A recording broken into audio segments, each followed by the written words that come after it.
All right, this is Jose with True Boxing Heads, and I am here with Alex Jamora, strength and conditioning coach for Maureen Shea. Thanks for having us, Alex. No problem. Thank you for being here. All right, well, let's start off with this training camp, this particular training camp. I know it's been grueling, like we mentioned before. How has it been? What are some of the things you've been working on, focusing on, given Maureen's opponent's attributes and skill set? What have you guys been focusing on this training camp? Well, I think really like any opponent really for Mo, it's not really about her opponent necessarily. We don't really care who it is. They're just another body. We're focusing on her strengths, what she needs to develop, developing her strengths as well as her weaknesses. So we don't really tailor too much of her strength and conditioning for or differently for any opponent in particular. But as far as this training camp goes, which one? Because the fight's really been pushed 2 weeks, almost every other week since about March.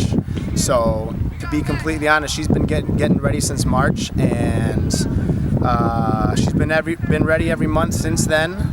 But I truly feel that it's definitely worked to her advantage. You know, a lot of times, a lot of fighters take a lot of time off in between fights. She hasn't taken any time off from her training, especially from her last fight. It's been a little bit over a year, but she's been staying ready, and I think definitely with the team she has around her, including myself, I think we did a really good job in making sure that she stayed ready, but never felt overtrained. Without saying too much, she's definitely looked the best I've personally seen her since probably February of this year.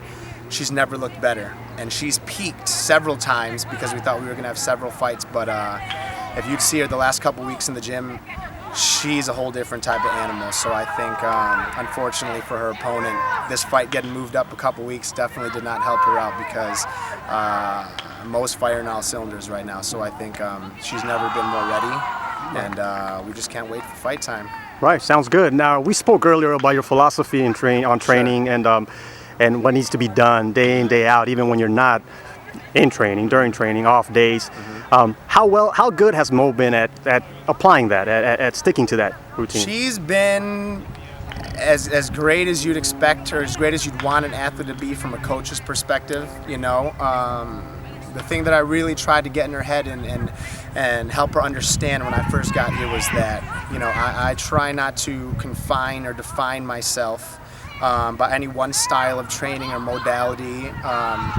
We do anything from CrossFit to gymnastics, powerlifting, Olympic weightlifting, and so forth. You know, but I tell her it's not about the methods themselves. It's about really trying to look at human movement from a very basics lens. You know, it's taking what we can from all these different styles of training, different sports, and really my job as a coach is to try to bridge that gap between what it is we train in the strength and conditioning room and how that can apply to boxing.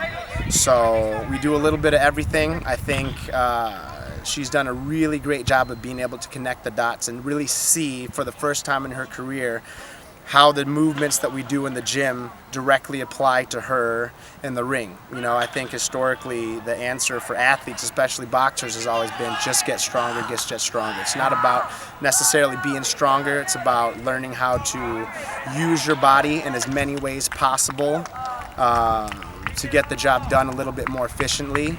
And I think you know, she's definitely made some great strides. You can see it in her body, but what I like the most about her is she's thinking in there. You know, I really try to make a conscious effort to get her thinking in the strength and conditioning room with me the same way she does in the gym. And I think it really clicked with her early on, and everything that we do, the terminology that we use in the gym, in my gym, she feels it in the boxing gym as well. And as a coach, there's nothing more satisfying than a student really getting it, really appreciating it, and really being able to connect those dots. So I think I can't wait. I can't wait to see what she does because she's going to be spectacular. Right. Oh, that sounds great. And finally, I mean, that brings me to my next question. I have to ask you, prediction. How? If we were not to show her this video, she's over there. Right. I would probably say. I can't give you the round, right, but if you've seen her sparring sessions, I don't think there's a 122-pound woman in this world who would not fall if she hits you right in the chin. Sounds so good. let's leave it at that. Alrighty, sounds good enough, man. Hey, Alex, thanks for your time, man. Appreciate Thank you it. very much. Thank I you. appreciate it. All right. Thank you. All right.